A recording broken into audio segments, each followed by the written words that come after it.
ചൂരൽമല ദുരന്തത്തിന്റെ നടക്കുന്ന CCTV ദൃശ്യങ്ങൾ പുറത്ത്.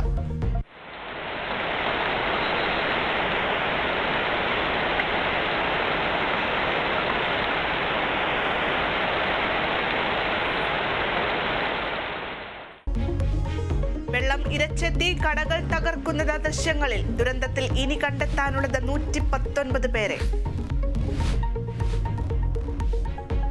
ജസ്ന തിരോധാനത്തിൽ നിർണായക വെളിപ്പെടുത്തലുമായി മുണ്ടക്കയത്തെ ലോഡ്ജിലെ ജീവനക്കാരി. ജസ്നയെ യുവാവിനൊപ്പം ലോഡ്ജിൽ കണ്ടു. ജീവനക്കാരിയുടെ ആരോപണം തള്ളി ലോഡ്ജ് ഉടമ. ആരോപണമുയർത്തിയ സ്ത്രീ ലോഡ്ജിൽ ലൈംഗിക തൊഴിൽ നടത്തി വരുന്നെന്നും വെളിപ്പെടുത്തൽ. അസാധനത്തിൽ തുടങ്ങിയപ്പോൾ ഞങ്ങൾ ഒഴിവാക്കി. ഇതുപോലെ എൻ്റെ ലോഡ്ജിലെ പോലെ സാധനത്തിൽ വേറെ കിട്ടത്തില്ല. അതുകൊണ്ട് ശാലികൾ ലോട്ട് ഇവിടെ കൽപ്പിച്ചതാണ്. കൊൽക്കത്തയിലെ ഡോക്ടറുടെ ബലാത്സംഗ കൊലയിൽ സ്വമേധയാ കേസെടുത്ത സുപ്രീം കോടതി. കേസ് ചൊവ്വാഴ്ച പരിഗണിക്കും. കൊലപാതകത്തിൽ പ്രതിഷേധം തുടരുന്നു. സോൾട്ട് ലേക്ക് സ്റ്റേഡിയത്തിന് മുന്നിൽ പ്രതിഷേധിച്ച ഫുട്ബോൾ ആരാധകർ. വനിതാ ഡോക്ടർമാരുടെ ജോലി സമയം കുറച്ച് ബംഗാൾ സർക്കാർ. ആർജിക്കർ ആശുപത്രി പരിസരത്ത് ഒരാഴ്ച നിരോധനാജ്ഞ. ജാർഖണ്ഡ് മുക്തി മോർച്ച പിളർപ്പിലേക്ക്.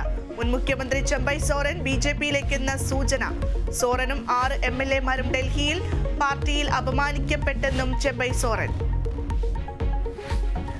പാലക്കാട് പലിശക്കാരുടെ മർദ്ദനത്തിൽ പരിക്കേറ്റ KSRTC കണ്ടക്ടർ മരിച്ചു.